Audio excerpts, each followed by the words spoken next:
نحمدہ ونصلی ونسلم علی رسولہ الکریم اما بعد فاعوذ باللہ من الشیطان الرجیم بسم اللہ الرحمن الرحیم الدرس العاشر 10واں سبق جملہ خبریہ اور جملہ انشائیہ کا بیان خلاصۃ النحو۔ یہ سبق بھی جملے سے ہی متعلق ہے۔ اس سے پہلے آپ نے دیکھا جملہ کی اقسام میں جملہ فعلیہ اور جملہ اسمیہ، اور اس کو تھوڑا سا ہم دہرا لیتے ہیں۔ جملہ اسمیہ وہ کہ جو اسم سے شروع ہوتا ہو، اور جملہ فعلیہ وہ جو کہ فعل سے شروع ہوتا ہو۔ یہ دیکھیں جملہ اسمیہ، اس کی تعریف میں کیا کہتے ہیں کہ جملہ اسمیہ جس کا پہلا جز اسم ہو، جیسے اللہ کریم، اور جملہ فعلیہ وہ جس کا پہلا جز فعل ہو، جیسے قال اللہ کتب صوم۔ تو یہ آپ نے پڑھا درس الثامن اور درس التاسع، 9 درس اس سے پہلے مکمل ہوئے، اور اب 10واں سبق ہے جملہ خبریہ اور جملہ انشائیہ کے بیان میں۔ اب جملہ خبریہ اور جملہ انشائیہ کیا ہے اس کو ہم دیکھتے ہیں۔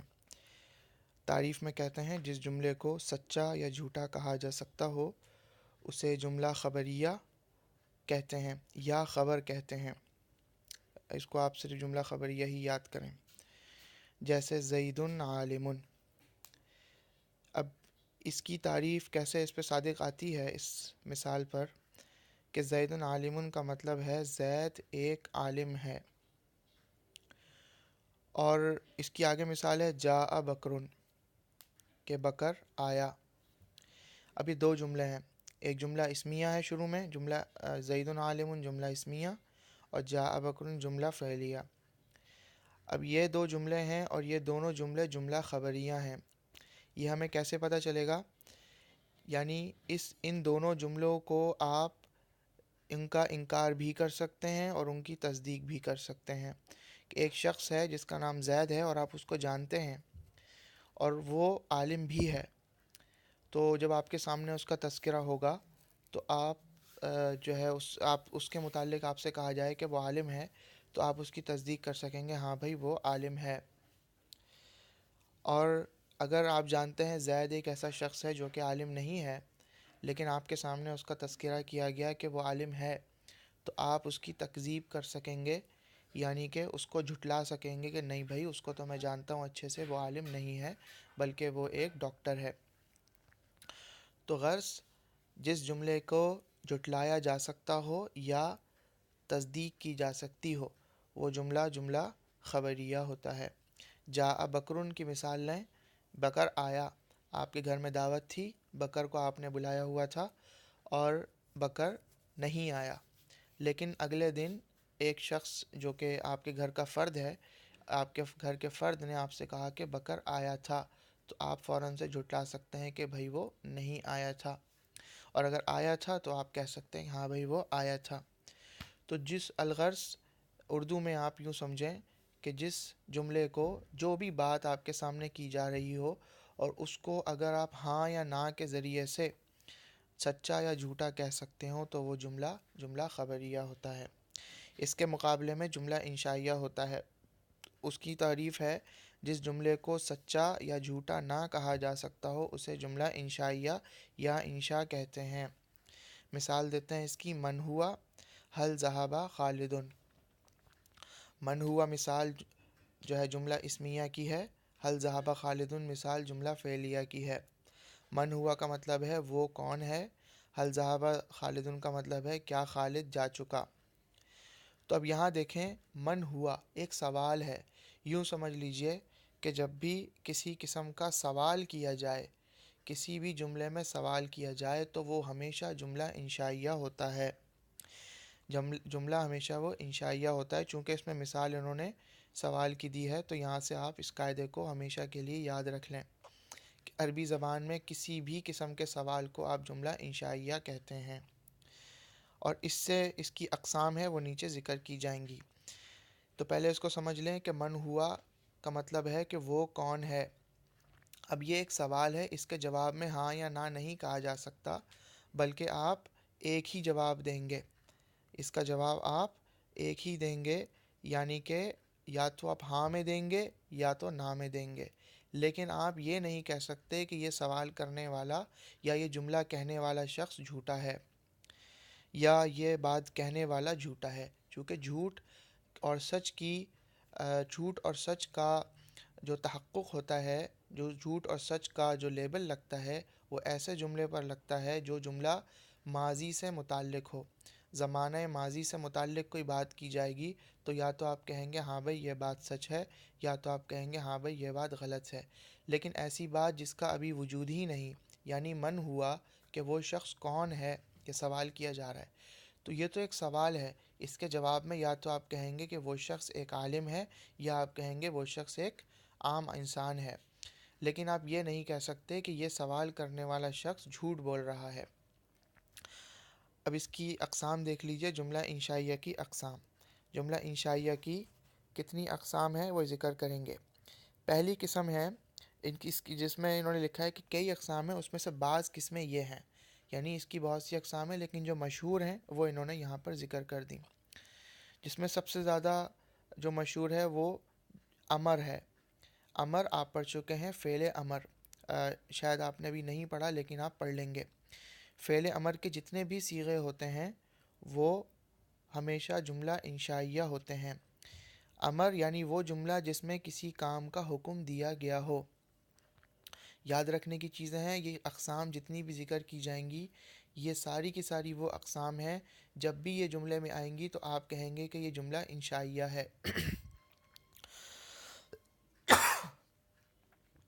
وہ جملہ جس میں کسی کام کا حکم دیا گیا ہو یعنی امر، جملہ انشائیہ ہے۔ مثال دی، انصر کہ تم مدد کرو۔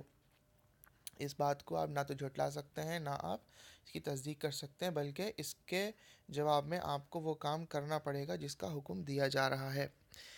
دوسری قسم ہے نہیں۔ نہیں وہ جملہ ہے جس میں کسی کام سے روکا گیا ہو، جیسے لا تکفر کہ ناشکری نہ کرو۔ تیسرا ہے استفہام۔ یہ وہ جملہ ہے جس میں سوال کیا گیا ہو، جیسے اجاء زیدن کہ اس جملے میں سوال کیا گیا اور سوال کو جھٹلایا نہیں جا سکتا کہ زید آیا تھا۔ جھٹلایا اس معنی میں نہیں جا سکتا کہ یہ کہنے والا جھوٹ بول رہا ہے، یہ نہیں کہا جا سکتا ہے، ہاں یہ ہاں یا نہ میں اس کا جواب دیا جا سکتا ہے۔ جیسے سوال ہے اجاء زیدن کہ زید آیا، تو اس کے جواب میں آپ یا تو ہاں بولیں گے یا تو نہ بولیں گے، لیکن یہ نہیں کہہ سکتے کہ یہ سوال کرنے والا جھوٹ بول رہا ہے۔ چوتھا ہے تمنی۔ تمنی کہتے ہیں وہ جملہ جس میں کوئی آرزو کی گئی ہو، کسی قسم کی بھی امید، کسی بھی قسم کی تمنا کو ہم تمنی کہتے ہیں۔ مثال ہے لیتا زیدن فازا کہ لیتا زیدن فازا کہ کاش کہ زید کامیاب ہو جاتا، تو اس کاش کو بھی جھٹلایا نہیں جا سکتا۔ ترجی وہ جملہ جس میں کوئی امید کی گئی ہو۔ تمنی اور ترجی ملتے جلتے الفاظ ہیں لیکن دونوں کے معنی میں تھوڑا سا فرق ہے۔ تمنی جس میں تمنا کی جائے، ترجی جس میں امید کی جائے۔ مثال ہے لعل زیدن جاء کہ امید ہے کہ زید آ جائے۔ اور چھٹے نمبر پہ عقود۔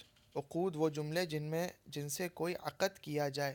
عقد شریعت میں اور عام اصطلاح میں کسی معاملہ کرنے کو کہتے ہیں، اور وہ معاملہ عمومی طور سے خریدنے اور بیچنے کا ہوتا ہے۔ تو مثال دے رہے ہیں بیعتو یا نکحتو، تو چونکہ اس شریعت میں نکاح کرنا یہ بھی ایک معاملہ ہے، یہ ایک عقد ہے، تو لہٰذا عقود کے جملوں کو بھی آپ جملہ خبریہ نہیں کہہ سکتے بلکہ جملہ انشائیہ کہیں گے۔ ساتویں نمبر پہ ہے قسم۔ وہ جملہ جس میں قسم کھائی جائے، جیسے کہ احلف باللہ، احلف باللہ یا اقسم باللہ، تو یہ جملہ حلفیہ یا جملہ قسمیہ، ان کو بھی آپ جملہ انشائیہ کہیں گے۔ آٹھویں نمبر پہ ہے دعا۔ وہ جملہ جس میں دعا کی گئی ہو، جیسے یرحمن اللہ، اللہ سے کوئی شخص دعا کرتا ہے تو اس کو نہ تو جھٹلایا جا سکتا ہے نہ تو اس کی تصدیق کی جا سکتی ہے، چونکہ یہ دعا ایک ایسی چیز کے لیے ہو رہی ہے جس کا ابھی وجود نہیں ہوا اور ایک امید کے معنی میں ہوتی ہے دعا۔ ان اقسام کو یاد کرنا ہے آپ نے۔ نوٹ میں کہتے ہیں جملہ انشائیہ کے علاوہ ہر جملہ خبریہ ہوتا ہے، تو یاد رکھیں کہ ان اقسام کے ساتھ جو بھی جملے ہوں گے وہ تو آپ کہیں گے کہ جملہ انشائیہ، ان کے علاوہ تمام جملوں کو آپ جملہ خبریہ کہیں گے۔ اور جملہ خبریہ وہ ہوتا ہے، آپ نے تعریف سنی ابھی، کہ جس کی تصدیق یا تکذیب کی جا سکے۔ اب آگے تمرین ہے، اور تمرین ویسے ہی حل کرنی جیسے ابھی تک آپ کرتے رہے ہیں، سوالوں کے جواب دینے ہیں۔ تمرین نمبر 2 میں غلطی کی نشاندہی کرنی ہے۔ تمرین نمبر 3 کے اندر جملہ خبریہ اور جملہ انشائیہ الگ الگ کیجئے۔ تو اب دیکھیں یہاں پر ہم دیکھتے ہیں اللہ خالق کل شیء۔ اب یہ ایک جملہ ہے جو کہ نہ تو امر ہے اس کے اندر، نہ تو نہیں ہے، نہ تو استفہام ہے، نہ تو ترجی ہے، نہ تو تمنی ہے، نہ تو عقود ہے، نہ تو قسم ہے، اور نہ ہی تو اس کے علاوہ دعا ہے۔ تو لہٰذا یہ جملہ خبریہ ہوگا۔ ان جملوں کو پہچاننے سے پہلے صرف اور صرف یہ دیکھنا ہے کہ کیا ان جملوں کا تعلق ان اقسام سے تو نہیں جو اقسام آپ نے انشائیہ میں پڑھی۔ اگر ان اقسام سے ہے تو آپ اس پہ حکم لگائیں گے کہ یہ جملہ انشائیہ کا ہے۔ اگر ان اقسام سے اس جملے کا تعلق نہیں تو آپ کہیں گے یہ جملہ خبریہ ہے۔ لینصر خالد، اس کا مطلب ہے کہ تمہیں چاہیے ضرور بے ضرور تم خالد کی مدد کرو، لینصر خالد، کہ خالد کو چاہیے ضرور بے ضرور وہ مدد کرے۔ تحفۃ المؤمن الموت، موت مومن کا تحفہ ہے۔ اشتریت الکتابہ، میں نے کتاب خریدی۔ حل سمعت صوتا، کیا تم نے آواز سنی۔ انصر الفقیرہ، تم فقیر کی مدد کرو۔ بعت القلم امسی، گزشتہ کل میں نے قلم خریدا۔ لیت خالدا جاء، کاش کہ خالد آ جاتا۔ اقسم باللہ، میں اللہ کی قسم کھاتا ہوں۔ ربنا اغفر لنا، اے ہمارے رب ہماری مغفرت فرما۔ لا تظلم الناس، تم لوگوں پر ظلم نہ کرو۔ رحمک اللہ، اللہ تم پر رحم کرے۔ یہاں تک تو ہمارا درس مکمل ہوا۔ اس کے نیچے وہ اسما جو بغیر علامت تانیث کے مؤنث استعمال ہوتے ہیں، مؤنثات معنویہ، آپ نے پیچھے پڑھا تھا کہ بہت سے ایسے اسما ہوں گے جو کہ ان کے اندر اس مؤنث کی علامت نہیں پائی جائے گی، لیکن پھر بھی ان کا استعمال جو ہے وہ مؤنث کے طور سے ہوگا۔ یہ بہت اہم جو ہے وہ ایک چھوٹا سا انہوں نے یہاں پہ نقطہ ذکر کیا، اس کو ضرور یاد کریں۔ ان مثالوں کے ساتھ ساتھ ان کے معنی بھی سامنے لکھے ہوئے ہیں۔ اور عموماً یہ وہ کلمات ہیں جو کہ کثرت کے ساتھ مؤنث استعمال ہوتے ہیں اور کلام میں کثرت کے ساتھ استعمال ہوتے ہیں، تو ان کو ضرور یاد کر لیں۔